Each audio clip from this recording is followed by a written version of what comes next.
Hi പിള്ളേരെ, നോമ്പൊക്കെ ആയിട്ട് വീട്ടിൽ ചുമ്മാ ഇരിക്കുമായിരുന്നു കേട്ടോ. അപ്പോഴാണ് ആലോചിച്ചത്, കുറച്ച് നാളെന്ന് പറഞ്ഞാൽ 2-3 മാസം മുമ്പ് കുറച്ച് ബെഡ്ഷീറ്റും ബ്ലാങ്കറ്റൊക്കെ ഒരു തുണി തേപ്പ് കടയിൽ അലക്കാൻ വേണ്ടി കൊടുത്തിട്ടുണ്ടായിരുന്നു കേട്ടോ. അപ്പോൾ അത് വാങ്ങിക്കാൻ വേണ്ടി നേരെ ഞങ്ങൾ പനച്ചിവിളയിലോട്ട് പോയപ്പോൾ ഇതാ കട അടച്ചിട്ടേക്കുന്നത്. അപ്പോൾ അവിടുത്തെ ചേച്ചിയെ വിളിച്ചപ്പോൾ ചേച്ചി പറഞ്ഞു എനിക്ക് വരാൻ പറ്റൂല, മോനെ പറഞ്ഞു വിടാമെന്ന് പറഞ്ഞ്. പിന്നെ കുറച്ച് നേരം അവിടെ വെയിറ്റ് ചെയ്തപ്പോൾ ഇതാ അവരുടെ മോൻ വന്നു. അപ്പം 2-3 മാസത്തിൽ കൂടുതലായാലും നമ്മളിവിടെ അലക്കാൻ കൊടുത്തിട്ട്, അതുകൊണ്ട് സാധനം എവിടെ ഇരിക്കുന്നതെന്ന് ഒരു പിടുത്തവും ഇല്ലായിരുന്നു. പിന്നെ കുറേ തപ്പി പിടിച്ച് എടുത്ത് കഴിഞ്ഞപ്പോൾ ഇതാ സാധനം വന്നേ.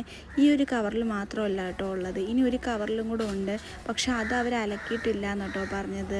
എലിയൊക്കെ കടിച്ചിട്ട് അത് മൊത്തം കീറിയുണ്ട്, അലക്കണോ എന്നൊരു സംശയം കാരണം ഞാൻ ഇവിടെ വെച്ചിരുന്നെന്ന് പറഞ്ഞു. പിന്നെ ഞങ്ങൾ അലക്കുമൊന്നും വേണ്ട, വീട്ടിൽ കൊണ്ടുപോയിട്ട് എന്തെങ്കിലും ചെയ്യാമെന്ന് വിചാരിച്ച് ഞങ്ങൾ നേരെ അത് വാങ്ങിച്ചിട്ടുണ്ട് കേട്ടോ വന്നത്. പിന്നെ നേരെ സാധനമൊക്കെ വാങ്ങിച്ച് വീട്ടിലോട്ട് കൊണ്ടുവന്നപ്പോൾ ഒരെണ്ണം ഞാൻ എടുത്ത് തലയിൽ വെച്ചാട്ടോ, കാരണം പൊക്കി പിടിച്ചുകൊണ്ട് പോകാൻ ആവതില്ല. എന്താ വെയിലാടോ ഇപ്പോൾ. നേരെ പിന്നെ വീട്ടിലോട്ട് എത്തി കേട്ടോ. അപ്പോൾ ബാക്കി നാളെ.